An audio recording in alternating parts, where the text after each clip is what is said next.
Halo, saya Sekar, kembali berjumpa bersama saya Denny Darko. Tidak ada yang namanya misteri, yang ada adalah tanda-tanda yang kita semua coba untuk mengerti. Kemarin geger, padahal ini terjadinya sekitar 3 hari atau 2 hari yang lalu ya. Saat ada halal bihalal, pengamat, judulnya sebelum pengamat ditertibkan. Nah, apakah Saiful Mujani dan konco-konconya ini akan berhasil mengkonsolidasikan diri mereka untuk menjatuhkan Presiden Prabowo yang dianggap sudah nggak bisa dikasih tahu dan tidak akan mungkin bisa di-impeach seperti saran dari Ferry Amsari yang kemudian diterjemahkan sebagai sebuah ajakan melakukan makar oleh banyak orang. Dan ini sesuatu yang nggak bisa dihindarkan karena ajakannya terdengar seperti ajakan mengajak melakukan penurunan presiden inkonstitusional atau tanpa melalui undang-undang dan hukum yang berlaku di Indonesia. Mungkin ini akan disetujui oleh orang-orang yang tidak menyukai pemerintah. Kalau kata para termul ini RT 16 RW berapa? 24 ya? Iya, Atau anak abah atau pendukung Mas Ganjar atau siapapun. Tapi apakah betul ini akan bisa terjadi? Bukankah katanya Pak Prabowo akan 2 periode, habis itu diperpanjang lagi dan akan menjadi presiden seumur hidup? Betul. masalah Eyang Saiful Mujani ini sebenarnya masih ramai sampai hari ini, sampai juga tadi Seskap Teddy sempat berbicara bahwasanya dia pun pada saat diwawancara dan di-workshop oleh beberapa wartawan, dia ditanyai terkait statement tersebut yang banyak atau mungkin ramai diperbincangkan karena ada dugaan arahnya ke makar gitu. Akan membantu, nggak usah dibayar juga nggak apa-apa di sini karena sepertinya pemerintah ini gagap untuk menyampaikan informasi yang bisa mengenerate perasaan positif untuk warganya, sehingga ketakutan yang muncul ini sesuatu yang kalau saya pribadi sih maklumi, walaupun kalau kita mau menggali dengan lebih jauh lagi, pemerintah sebenarnya sudah mulai membaik. Dan ini kan otomatis kalau saya berbicara kata sifat dan ada keterlebihan di situ, kita harus dibandingkan dengan pemerintahan Pak Jokowi. Saya menganggap Pak Prabowo ini melakukan hal yang jauh melebihi apa yang dilakukan zaman Pak Jokowi dulu. Karena Pak Jokowi dulu kan kalau mau apa-apa harus minta persetujuan partainya, atau harus berargumen dulu kepada DPR. Kalau sekarang ini banyak yang langsung Pak Prabowo ini bisa eksekusi, walaupun ini juga beberapanya dari Amsari. Ini bukannya kalau terus kita berbeda pendapat akan semuanya akan dinegasikan ya, bukan ya. Tapi ini ke saat Pak Prabowo melakukan sesuatu terus nggak diumumin dulu, nggak dibicarakan dulu, termasuk join BOP ya, itu sesuatu yang mungkin harus bisa lebih baik. Dan Seskap Teddy ini melakukan sesuatu yang kalau saya kira lebih tepat. Karena apapun yang diucapkan selain bilang tidak tahu, itu pasti akan memungkinkan untuk digoreng-goreng bakar-bakar seperti Hasan Nasbi. Jadi apa yang dikatakan ini sebenarnya sesuatu yang sangat normatif. Tapi ini memang harus dikatakan oleh Seskap. Dan kalau dilihat dari komunikasi dan apa yang bisa diartikan saat beliau mengatakan banyak lebih penting, ya memang apa yang terjadi dengan ada orang-orang ini terus kemudian menyatakan hal-hal yang apalagi itu mengajak menjatuhkan, itu nggak penting buat Pak Prabowo. Tapi mungkin esensi kritiknya itu nggak penting. Ya seperti misalkan apakah anggota BOP ini akan harus dilanjutkan setelah 6 yang meninggal dunia. Iya. Nah ini kan hal-hal yang mungkin ini juga sedang dikerjakan. Tapi itu tadi masyarakat berpikir saat ada yang berkomentar kok Pak Prabowo diam saja. Nah ini kan suatu hal yang dipertanyakan, padahal ya presiden itu nggak kayak bapakmu yang pensiunan yang mungkin sekarang santai-santai kalau beliau nggak lagi ngecek WA grup keluarga seperti itu. Nah, tapi kan nanti pasti bakal ada reaksi dari netizen juga, maksudnya dengan jawaban Seskap Teddy. Kalau memang jawaban normatif itu adalah jawaban yang paling tepat, kayak Seskap Teddy gimana soalnya? Iya, kalau Seskap Teddy kan memang sudah apesnya dia karena karirnya melonjak dengan sangat cepat. Juga kemarin kan juga digoreng-goreng saat ada seorang yang pangkatnya di atas beliau melakukan hormat kepada Seskap Teddy yang secara garis komando itu harusnya ada di bawahnya kan kalau kepangkatan. Jadi kalau saya sekap tadi mengatakan apa saja, saya pikir ya tetap digoreng-goreng bakar-bakar oleh para pembenci ini tadi. Tapi itu memang sesuatu yang harus diucapkan. Bukan menjawab secara positif kayak ya udah nanti kita coba ajak diskusi deh orang-orang itu. Cuma nanti saya ajarin dulu aja.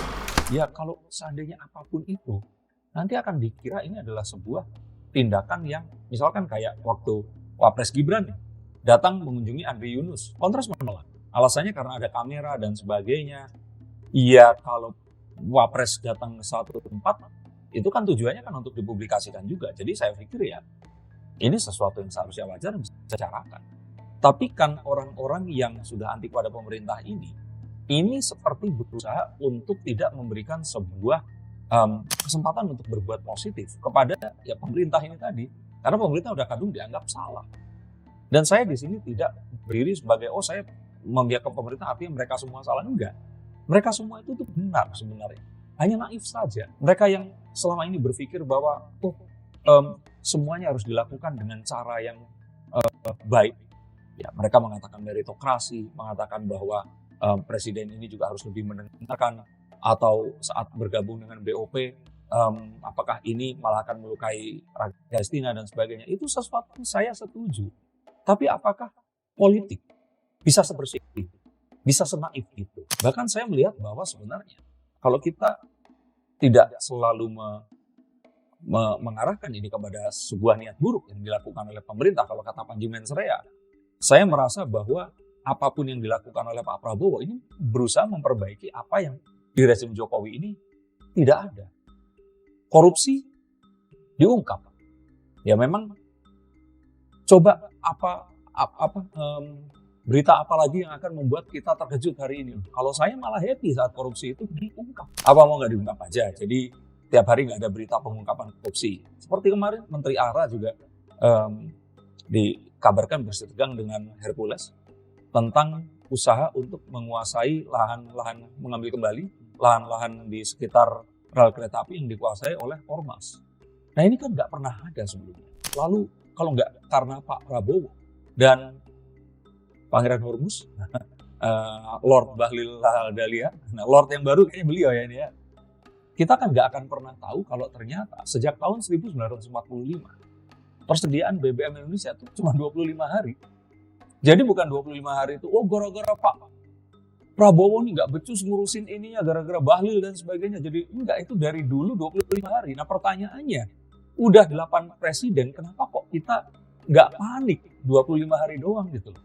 Apakah memang ada sebuah pembiaran dengan tempat penampungan yang hanya bisa 25 hari ini akan membuat orang ini terus-menerus akan membeli minyak dari luar, lalu diparkir di dalam kapal, dan kapal ini diparkir di tempat-tempat yang menguntungkan para orang-orang yang tugasnya memarkir kapal tanker atau apapun itu tadi. Coba cari tahu kira-kira siapa orangnya dan atau pihak-pihak itu. Apakah ada hal yang begitu? Ini kan satu hal yang nggak akan pernah berani diungkap kalau nggak di zamannya Pak Prabowo. Lalu kemarin juga Pak JK dan Pak Din Samsudin yang pasang badan untuk Hotel Sultan. Oh iya. Iya, yang itu kan aset negara yang mau diambil. Tapi terus akhirnya mengatakan bahwa apa yang diputuskan pengadilan ini ya tidak sesuai dengan apa yang mereka mengerti. Nah, hal seperti ini tidak pernah ada sebelumnya. Kita ya dipertontonkan pemerintahan yang seakan-akan berjalan lancar, tapi ya tadi itu orang-orang yang berkuasa, dia lagi ini menguasai hajat hidup orang-orang banyak. Pertambangan, tambang ilegal. Dulu nggak ada tindakan hal seperti itu. Tapi sekarang oligarki ini takut kepada Pak Prabowo. Nah, hal seperti ini seakan-akan dihilangkan. Lalu terus kemudian dipermasalahkan hal-hal yang sampai mencari, ini Pak Prabowo sekali terbang ke luar negeri 20 miliar dan dia udah terbang sekian banyak, dan mereka atau misalnya Ferry Amsari mengatakan itu jalan-jalan. Oh come on gitu loh, kalau kata Pak Prabowo kan. Mas Ferry. Ini kan satu hal yang iya seakan-akan kita harus membuat front antara diri kita, mereka ini, dan pemerintah. Saya mengetahui bahwa semua orang di sini berniat untuk kebaikan bangsa kita. Tetapi kenaifan ini akan hanya memecah belah dan membunuh kita. Di sini juga mari kita kembali bahas Eyang Saiful Mujani yang ternyata juga sudah angkat bicara terkait statementnya yang ramai hari ini. Udah. Udah. Apa katanya? Dia bilang itu tuh bukan ajakan makar, tapi itu tuh bahasanya posisi politik, bahasanya dia. Orang Inggris bilang PRET, pret. Nah, itu kan. Kalau dokter Tirta ngomong apa? Silitmu kobong. Saya bilang dia ini hanya berdalih karena dia keceplosan ngomong. Dan mungkin dia nggak tahu kalau ini akan disiarkan di YouTube. Ya Yang ya, Mbak, Prof, saya rasa bahwa apa yang dikatakan beliau ini berdalih. Bahkan saat Rerangkuti ini dipertemukan dengan Fahri Hamzah di sebuah tayangan berita atau apa di TV, setelah kejadian itu ya, si Rerangkuti pun mendownplay itu, mengatakan bahwa enggak kok, itu hanya perbedaan pendapat dan sebagainya. Come on, kata Pak Prabowo. Ya, Prof Saiful. Kalau saya kira sih enggak, dia ini tertangkap basah. Karena dia harus menutup sebuah forum dan dia harus melakukan sebuah punchline dari semua nonton ya, dari awal sampai selesai. Jadi saya nggak nonton clipper, saya nonton semuanya. Jadi kalau dibilang bahwa saya mengerti atau tidak semua konteksnya, saya mengerti. Dan saya setuju kok dengan apa yang mereka inginkan, tapi saya tidak setuju caranya. Saat beliau tidak mengatakan itu, tadi jelas dia di situ ngomong kita mengkonsolidasi diri untuk menurunkan Prabowo. Sudah, ingin menurunkan. Bahkan dia mengatakan apa yang dikatakan oleh Ferry Amsari itu tidak akan bisa dilakukan karena Pak Prabowo ini nggak bisa dinasehati. Enggak, itu sudah kelepasan. Dia hanya berdalih. Saya mungkin harus cari pengacara yang bisa menyarankan untuk berdalih dengan lebih masuk akal aja. Nah, ini Mas Ferry Amsari juga membela Pak Prof Saiful. Ya, Saiful. Menurut yang saat wawancaranya dia bareng sama juru bicara Gelora, bukan? Bukan. Ini telewicara. Oke. Ini problem demokrasi kita ya. Orang di lingkup elit tidak memahami isi konstitusinya. Nah, kalau saya kira ya kita melindungi orang yang dihormatinya. Saya pun menghormati mereka berdua sebagai intelektual bangsa. Gak pernah menganggap sebagai oposisi atau orang yang ingin menjatuhkan pemerintah dan harus dimusuhi. Karena saya yakin tujuannya sama saya, ingin Indonesia ini berdaya dan lebih berdaya lagi. Saya merasa bahwa kalau itu sesuatu yang ya sebagai seorang kolega, satu perahu pemikirannya, dia harus membela saja. Tapi apa yang dikatakan dia ini enggak kok, orang itu enggak butuh elit pemerintah atau punya pendidikan S2, S3, S1 untuk mengerti apa konteks dan apa yang dimaksud oleh Pak Saiful Mujani. Tonton deh videonya. Dari yang bagian dia ngomong aja sampai dia selesai.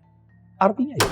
Nah, ini ada tambahan pasalnya nih, Mas Ferry, seperti biasa. Kalau dibaca pasal 7A, 7B, 7C dan pasal 8 Undang-Undang Dasar 1945, upaya memberhentikan presiden di tengah masa jabatannya itu diperkenankan oleh konstitusi.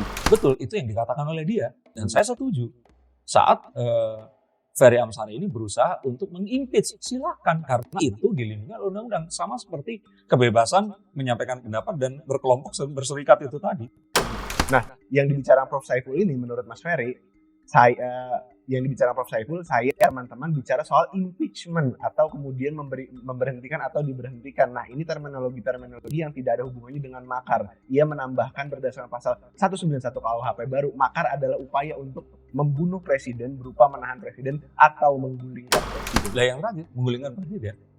Orang jelas Pak Saiful mengatakan di sini, coba nggak apa-apa tulis komentar di bawah sini. Kalau saya salah, saya akan terima salah. Beliau mengatakan bahwa itu tadi, bagaimana caranya kita mengkonsolidasikan diri untuk menjatuhkan Pak Prabowo. Saya mungkin akan keliru, tapi kalau saya keliru coba dibenarkan. Tapi kalimatnya seperti itu. Dan bahkan dia menimpali dengan mengatakan bahwa cara seperti yang dilakukan Ferry itu sudah nggak akan bisa. Caranya konstitusional, tidak akan bisa. Nah kalau itu tidak bisa, iya cara inkonstitusional yang dia tadi bilang menjatuhkan itu tadi. Ini sesuatu yang, iya tadilah kalau saya kira. Apalagi ya Ferry Amsari ini berusaha untuk membelokkan pembicaranya kepada idea yang memang dibawakan di sesinya dia. Dan sesinya dia, saya 90% setuju, kecuali sindiran-sindirannya kepada Seskap Teddy dan juga tuduhannya kepada Pak Prabowo jalan-jalan itu. Sisanya saya setuju. Pak Prabowo ini seenaknya sendiri saat membuat keputusan, saya setuju. Hal-hal yang dia pertimbangkan sebagai sebuah kekacauan dalam struktur pemerintahan, nggak ngerti hal-hal yang itu, saya setuju semua. Tapi saat Profesor Mujani menutup itu, disitulah gongnya. Yang saya pikir, ini sesuatu ya dikatakan oleh seseorang yang memiliki lembaga survei ini salah satu yang dijadikan rujukan saat terjadinya pemilu dan juga pilkada atau pemilihan di negara ini. Apakah ini juga mungkin maksudnya Pak Prabowo nggak merespon atau memberikan reaksi, karena ini salah satu yang Pak Prabowo pernah singgung, di mana banyak ahli-ahli orang yang jago teori itu memberikan kritik, tapi padahal dia nggak tahu dinamika di lapangan, makanya Pak Prabowo enggan untuk merespon. Nah, kita coba untuk sebelum saya bahas tentang Kartini, kita coba untuk mundur kembali bahwa pertemuan mereka ini memang merespon kata-kata dari Pak Prabowo yang mengatakan bahwa pengamat ini akan ditertibkan. Nah, waktu si Ray Rangkuti ini bertemu dengan Ubaidillah Badrun, kalau saya nggak salah, dosen sosiologi UNJ ini, akhirnya kebayang kalau ya udah kenapa nggak kita kumpulin teman-teman yang sepemikiran melakukan sesuatu yang kemarin mereka labeli dengan halal bihalal, mungkin karena di bulan Syawal setelah Lebaran. Nah, tapi akhirnya yang terjadi ini kalau saya kira ya satu forumnya kebablasan yang seharusnya ini, ya kalau itu obrolan mereka sendiri silakan. Tapi mungkin Tuhan akhirnya membuka apa yang mereka bicarakan ini, dan ada sebuah langkah yang berbahaya yang kalau saya duga di sini ingin berusaha mengajak masyarakat. Apakah itu hasutan atau tidak silahkan nanti akan diartikan. Intinya adalah mengajak masyarakat melalui jalur inkonstitusional untuk menjatuhkan Pak Prabowo. Nah, jadi apa yang akan dilakukan Pak Prabowo? Pasti beliau akan merespon ini dengan sangat hati-hati. Karena Pak Prabowo pun sudah dianggap sering blunder, mengatakan sesuatu yang terus kemudian ini nggak sepantasnya. Maka saya pikir ya Pak Prabowo harus sangat berhati-hati di sini, melihat dari jauh dulu, menghitung apa yang akan disampaikan, dan tidak sekonyong-konyong langsung merespon. Kalaupun ternyata beliau tidak mau merespon secara langsung, ini juga haknya dia. Dan juga sebagai sebuah hal yang ingin menunjukkan kalau nggak levelnya beliau mengurusi orang-orang yang terus tiba-tiba ingin melakukan atau dicurigai di sini, mengajak orang lain. Bukan beliau yang melakukan makar, mengajak orang lain mengarah ke tindakan yang melakukan makar itu. Apakah ini juga menjadi sebuah pertanda atau mungkin pengingat bagi pemerintah untuk segera melakukan penertiban itu sendiri? Ya, penertiban saya sudah usulkan dari dulu. Saat orang-orang mengatakan bahwa negara ini akan bubar kalau nggak ada oposisi, begini loh. Indonesia ini negaranya saja itu bentuknya sudah oposisi. Maksudnya gimana, Mas Darto? Ada berapa? 14 ribuan pulau. Kalau kita ambil gampang, 14 ribu pulau besar dan kecil dengan ribuan suku dan ratusan suku yang hidup di dalamnya. Warna kulit yang berbeda, dialek dan juga bahasa yang berbeda. Kita ini sudah oposisi, sudah berbeda. Waktu Presiden Soekarno dan Bung Hatta akhirnya bukan merdekakan dalam artian membacakan proklamasi dan membuat kita semua merdeka saat itu. Mungkin beliau juga nggak kebayang dengan apa yang terjadi jika ternyata diversity ini tadi diaduk dengan tetesan algoritma di dalamnya. Nah, kalau kita yang sudah berbeda-beda, yang sudah oposisi ini harus mengadopsi demokrasi dari luar negeri, dari barat, yang memberikan sebuah kebebasan untuk berpendapat satu orang nilainya sama. Dan di sini orang yang berpendapat ini boleh untuk berlawanan bahkan dengan cara apapun, bubar negara kita. Jadi saya pikir kita harus menemukan sebuah formula yang khusus untuk Indonesia ini, karena dengan demokrasi yang ada adalah dengan demokrasi yang ada kita ini, yang nanti terjadi ini adalah perpecahan. Karena kita sudah oposisi. Wajah saya sama wajah misalkan orang Ambon, orang Papua, itu sudah wajahnya oposisi itu kan berlawanan, beda tone kulit, beda struktur wajah. Bahkan kalau mau dilihat lebih detail lagi, antara orang-orang misalkan orang di Sulawesi yang lebih dekat ke Filipina dengan orang Jawa, itu juga wajahnya juga oposisi, berbeda gitu. Nah, terus kita mau mencari perbedaan lagi selama demokrasi. Maka ayo kita berpikir lebih ke apapun itu, kita ngobrol. Kita arahkan ke persatuan, konsolidasi. Ini mungkin tidak sempurna, tapi jangan naif. Jadi kalau saya pikir kalau kita tetap naif, ingin demokrasi, semua orang boleh bersuara, 5 tahun sekali kita harus benar-benar melakukan ganti presiden, ganti semuanya. Kapan kita akan bisa membangun? Saya nggak pengen juga kembali ke orde baru seperti dulu lagi. Tapi saya merasakan sekali saat orde baru, semuanya itu tertata, semuanya itu rapi, semuanya itu teratur dan pasti. Itu sesuatu yang nggak kita dapatkan sekarang. Tapi kan kalau untuk para pengkritik ini termasuk juga Mas Ferry Amsari juga sempat nyinggung sih, maksudnya kalau udah soal impeachment itu kan prosedur yang sangat formal gitu. Kita berharap pada orang-orang DPR itu kan yang nggak bisa kita harapkan menggantikan impeachment itu. Jadi hanya kita yang bisa, rakyat, yaitu seperti peristiwa 98. Ini kan banyak banget dibahas kayak ganti presiden itu pasti maksudnya mepet sama peristiwa 98, dan sedangkan maksudnya orang-orang ini yang bahkan kita bisa bilang nggak mungkin mereka nggak cerdas karena punya gelar tersendiri ya, maksudnya mereka ini kayaknya selalu memilih untuk jalur 98 lagi aja, direformasikan lagi aja. Udah, yuk kita turuti ya 98 ya. Oke ya, deal ya 98 ya. 98 Pak Soeharto saja yang sudah memerintah selama 32 tahun. Itu saja akhirnya diturunkannya dengan digulingkan atau tidak? Enggak kan, dengan konstitusional juga kan. Akhirnya beliau membacakan pengunduran diri, lalu kemudian Pak Habibie disumpah di situ dan menggantikan. Lah mau diganti sama Gibran atau gimana? Atau ya yuk mau 98 nggak apa-apa, silahkan. Tapi ketahuilah yang menurunkan Pak Harto saat itu. Oke lah mahasiswa saat itu. Saya pun ikut demo. Saya angkatan 96 masuk. 98 itu saya ikut demo walaupun cuma di Bandung. Tapi yang menurunkan itu sih bukan kita gitu loh. Kita memang memiliki sebuah sumbangsih agar dunia melihat kita saat itu. Tetapi ya ini semua nggak segampang oke 98 terus kejadian lagi. Nah sekarang loh rakyat ini happy makan MBG. Mereka bisa beli barang di Koperasi Merah Putih. Sekolah gratis juga dibuatkan di sekolah rakyat. Bahkan pemukiman yang nanti akan digratiskan itu sedang dibangun di bantaran rel kereta api di lahan KAI yang mulai diambil oleh pemerintah. Rusun belum rusun. Ya iya rusun kan. Semua demo piye ceritane. Nggak akan ada. Dokter Tita sekali dia bilang silitmu kobong. Nggak akan terjadi. Saya merasakan bahwa ini satu impian yang nggak akan terjadi. Dan saat mereka mengatakan bahwa DPR ini itu sudah tidak memiliki harapan. Ya karena DPR ini udah kompak. Kalaupun mereka mau mengkritik dengan cara ya itulah orang Indonesia itu mengkritik. Tapi kan korupsi masih di mana-mana. Ya iya, kita selesaikan satu demi satu. Dan agar ini bisa selesai, janganlah membuat sebuah front baru. Dikala dunia porak-poranda seperti sekarang ini. Apakah susah untuk para profesor, pengajar ilmu politik dan sebagainya itu mengerti pemikiran? Saya pikir nggak usah sekolah tinggi-tinggi untuk mengerti ini.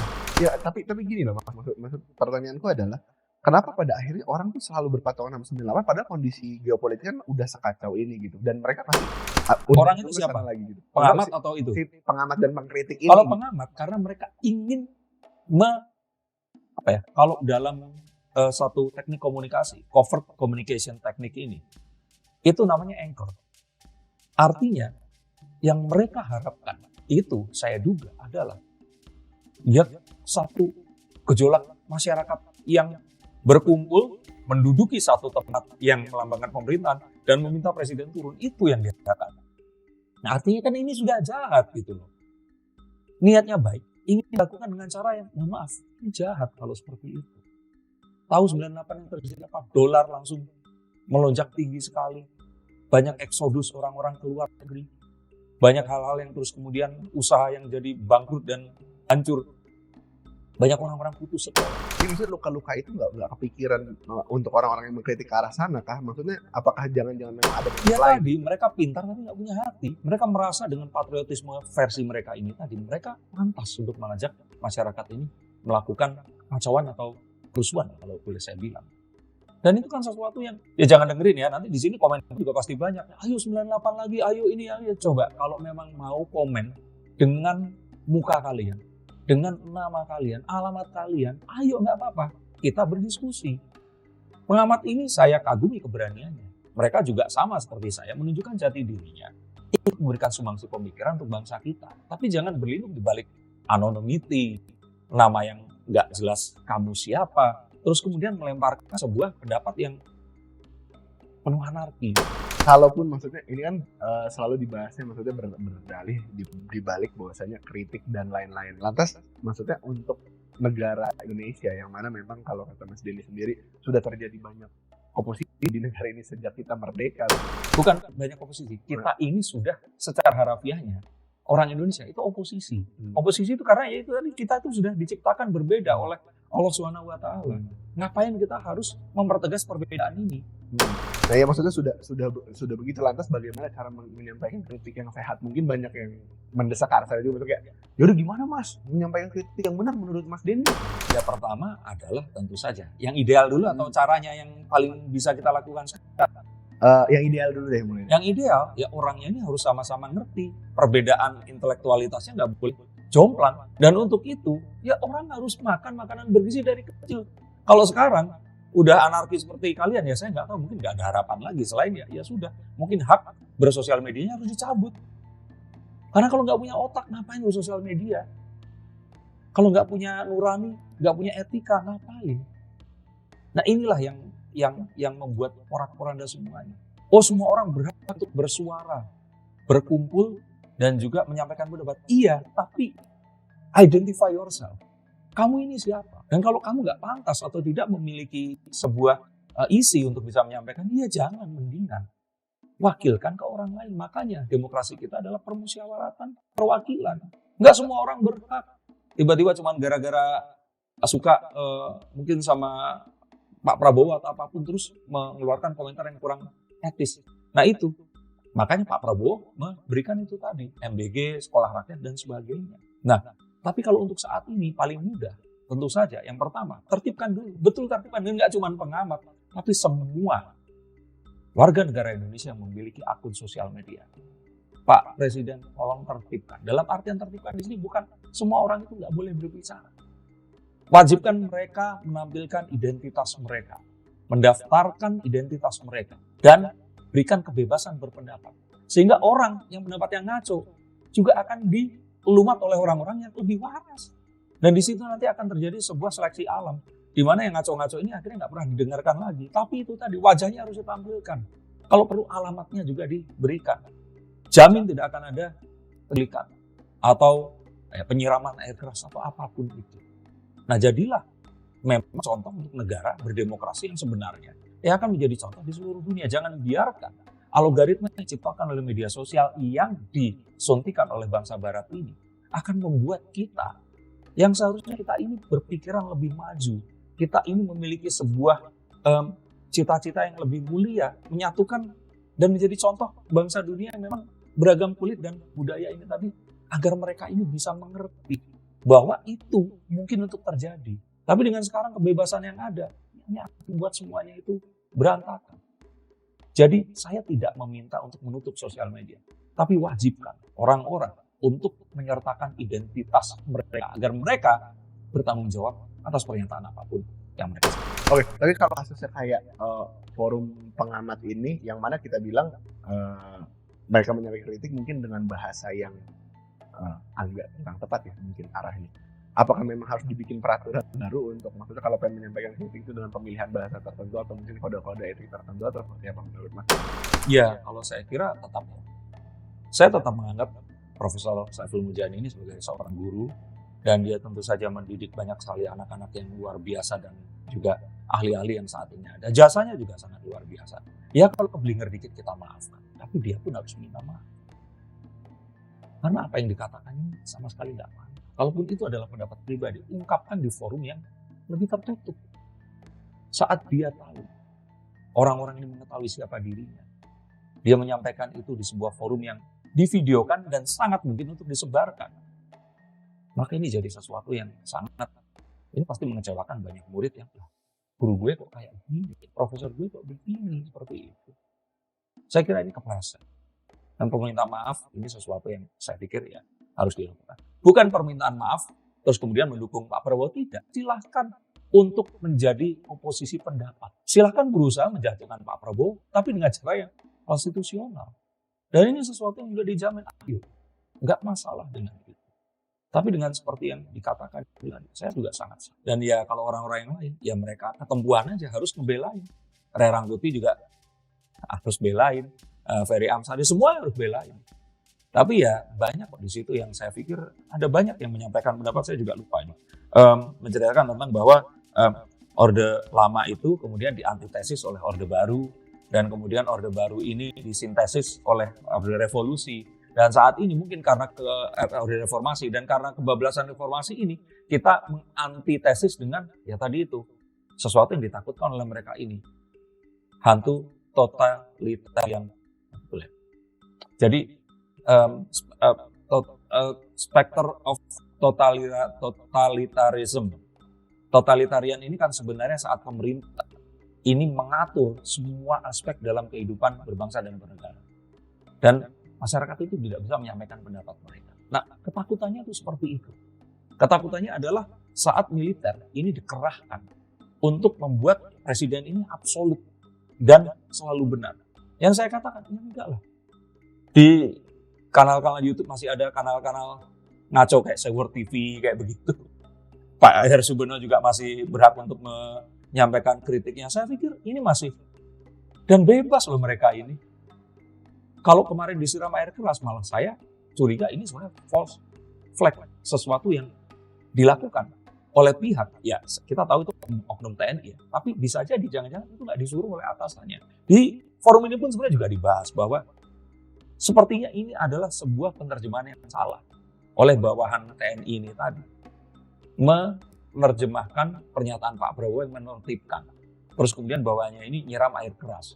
Yang saya pikir ya itu juga penerjemahan bebas yang mereka akhirnya coba untuk artikan sendiri dan ia membuat mereka merasa pantas dan melegitimasi mereka melakukan ya ajakan-ajakan untuk kita curigai makar itu. Berbicara tentang anti kritik ini satu isu yang selalu diangkat gitu sama para pengkritik. Pak Prabowo anti kritik atau mungkin ada yang bilang parahnya itu sampai tone deaf. Iya, tone deaf. Nah, itu di mana apa ya bahasanya? Menurut Mas Denny sendiri antara saat Pak Prabowo sekarang ini, eranya Pak Prabowo sama era Pak Jokowi, sebenarnya kalau dibilang anti kritik kan harus ada pembandingnya. Nah, lebih mendengar kritik mana sebenarnya menurut Mas Denny sendiri? The five of swords. Kita harus tahu bahwa sebuah kejadian, sebuah situasi dan kondisi ini terjadi karena dipengaruhi oleh sejarah di masa lalu, kondisi di masa sekarang, dan siapa kita dan orang-orang di sekitar kita. Kita mengerti itu. Oke. Kita membicarakan tentang satu orang yang dia ini berpikiran sangat terbuka, menjadi seorang tentara padahal dia ini anak orang yang sangat kaya dan seorang begawan ekonomi di Indonesia. Lalu terus kemudian saat karirnya ini melejit, dia dilucuti semua pangkat dan dituduh melakukan sebuah kejahatan HAM, menyulik mahasiswa dan hilang sampai saat ini. Lalu terus kemudian dia di-exile, diasingkan ke luar negeri. Bahkan saat ayahandanya almarhum meninggal dunia saja, dia harus sampai datang memohon kepada kakak lettingnya agar bisa bawa masuk ke Jakarta. Lalu terus kemudian dia datang ke Indonesia, masuk ke partai di mana ayah mertuanya dulu berada, lalu kemudian membuat partai sendiri, menjadi besar dan terus kemudian melahirkan, ikut membidani juga lahirnya tokoh-tokoh bangsa seperti Jokowi, Anies Baswedan, dan Ahok yang saat ini adalah 3 pemimpin muda saat itu ya, yang mencerminkan ini Indonesia tuh punya harapan dengan 3 orang ini. Dan terus kemudian dia berusaha untuk menyalonkan diri menjadi presiden. 3 kali gagal, yang keempat baru berhasil. Terus kita berusaha untuk mengkritik dan dia langsung mendengarkan. Ini kan sesuatu yang dia itu menempuh jalan yang gak banyak orang lain tempuh. Dan untuk itu, bayangkan malam-malam kesendiriannya dia di dalam kamar. Saat dia membaca buku, saat dia melamun. Sambil dia tetap membayangkan bahwa Indonesia ini harus jadi negara yang maju. Dan harusnya ini sangat luar biasa. Tapi kenapa Indonesia masih seperti ini? Paradoks Indonesia ditulisnya. Dalam kondisi dia ingin melakukan itu, dia selalu terhalang. Terus tiba-tiba ada orang-orang yang karena hanya mereka ini bersekolah lebih lama, mengajar lebih lama sehingga mendapatkan gelar profesor. Lalu kemudian mengatakan 1 hal, 2 hal, dan terus kemudian itu mungkin tidak direspon accordingly, terus dibilang itu anti kritik. Come on, kata Pak Prabowo.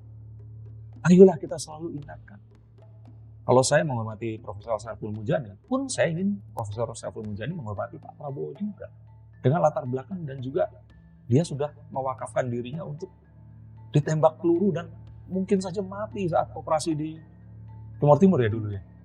Jadi kalau saya kira, ayolah lebih beretika lagi melakukan dialog bangsa dan jadilah bapak bangsa yang saling berkomunikasi dengan baik.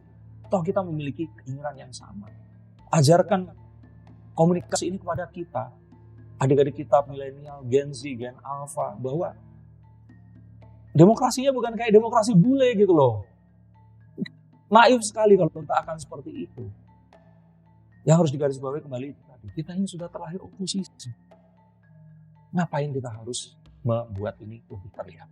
Mungkin nggak banyak orang yang setuju, tapi itu malah lebih baik karena kita berdemokrasi. Dan bisa saja saya banyak yang keliru. Tuliskan pendapat kalian di bawah sini. Dan sebaiknya kita harus seperti apa menyikapi kondisi bangsa kita. Tapi yang pasti, orang-orang di luar negeri sana, dengan konflik geopolitik yang terjadi, itu nggak peduli dengan apa yang ada di Indonesia. Malah mereka akan lebih berbahagia saat Indonesia ini tercerai-berai dan mereka akan bisa mencaplok tiap daerahnya untuk kepentingan negara dan bangsa mereka. Apakah kita akan biarkan ini terjadi? Terima kasih, sampai jumpa.